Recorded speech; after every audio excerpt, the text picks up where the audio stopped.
Well, a man and a 2-year-old boy were critically injured after shooting incidents in Centurion last night. ER24 spokesperson Russel Meiring said paramedics were called to a police station in the area on Saturday night and were then escorted to the scene. Meiring said they believe that the two incidents were indeed related. We were called to the local authority police station where we were then escorted to the scene. Upon arrival, we discovered that a man had sustained a gunshot wound to his neck and back and was in a critical condition. We immediately initiated advanced life support interventions and stabilized his vital signs. Once this was done, we transported him to a nearby private hospital. A second ER24 ambulance was heading to the scene when they were flagged down by members of the community on the R55. We stopped and assessed the patients and found that a 2-year-old boy had sustained a gunshot wound to his head and was in a critical condition.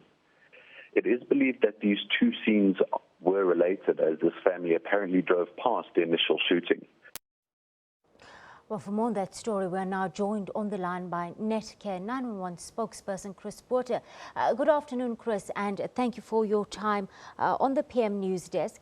Details a little bit sketchy, but what's the condition of the child and the adult right now, Chris? Yeah, it is a very, very tragic scene, indeed. But the child, the 2-year-old boy, was obviously in a very, very critical condition.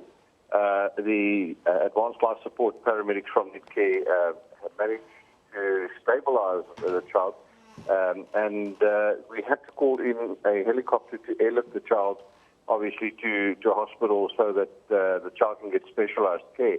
And I believe the child is still in a very critical condition at this stage. Chris, can you tell us, we do understand, or we're getting some reports in that the victims were related. Do you have any more information on that note for us? No, I don't actually. I have no idea at all whether they were related or not. We tried to establish something, but to this stage we couldn't establish whether they were actually related or not. We're just coming out of the festive season, Chris. What are some of the common emergencies or incidents you've responded to over the holiday period? Well, you know, last night, in a matter of 3 hours, we had this child plus 2 other adults that we actually had to airlift due to gunshot wounds. So that is really, really concerning for us that so many gunshot wounds in such a short period of time that we actually had to use a helicopter to get them to specialized hospitals. But otherwise, at the moment, it's more the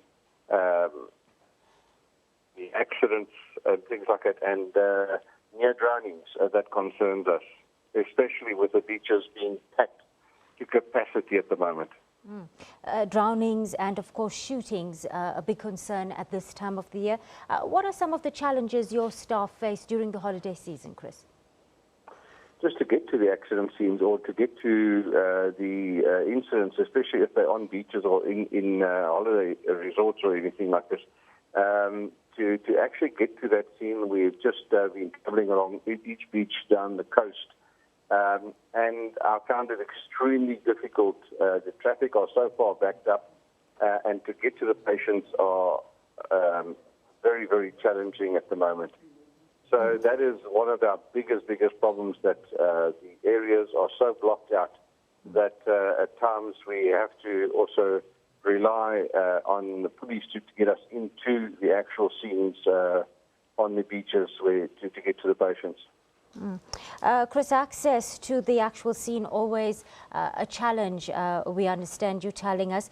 Your advice to the holidaying public just to keep safe. Schools reopen in about 2 weeks' time.